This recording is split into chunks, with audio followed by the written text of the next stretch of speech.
In Joshua chapter 13, the Lord tells Joshua that his work leading the Israelites against enemies, it isn't quite done yet. And then he goes off to list a number of the enemies. And one of the enemies' names is interesting, not because it's an interesting name, but because there's an interesting connection with it. But he says one of the enemies that the Lord is going to lead them against is the Gebalites.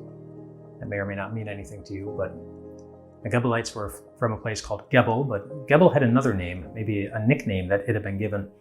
It was also called Byblos. You might be thinking, ooh, that sounds like an English word of ours. Sounds like the word Bible. And that's the reason they were called Byblos.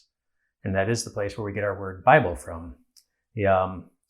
These people who were coming against the Israelites who lived in Byblos, they were well known for something. They were well known for producing like paper that you could write on, parchments that you could write on, and so well known for it that the paper and the parchments that they produced there in Byblos would be sent out to many other places in the world because people were so eager to have the things that they could write things on so that they could document things. And one of the things that it seems may have been documented on this paper that came from Byblos was, in fact, the Bible, the earliest forms of it. And so there, God did something that many, many years later, God promised he would do when he shared this promise with the Apostle Paul, and the Apostle Paul shared it with us. You know, the promise in the book of Romans where it says, and we know that in all things God works for the good of those who love him.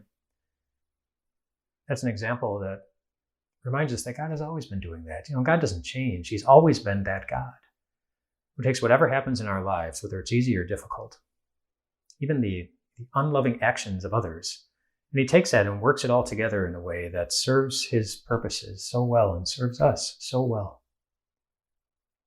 And because that's always true, we know that that's true today too.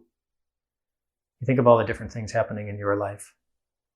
The good things, the hard things, the expected things, surprising things, the smooth things, the painful things, what people have done to you, what they haven't done for you. All of that is included in the promise that God is working all things for our good. And not just those things, but at least one other thing. Even the things about you that make you hurt inside. Today is just like any other day in the sense that it's a day when you're likely to feel guilty about something. Someone you let down, something you left undone, something you didn't get done. You didn't have enough energy, you didn't have enough determination. Your heart wasn't filled with enough love. And whenever you realized any of those things, I bet it hurt. So let God heal that hurt with a reminder that he takes all things,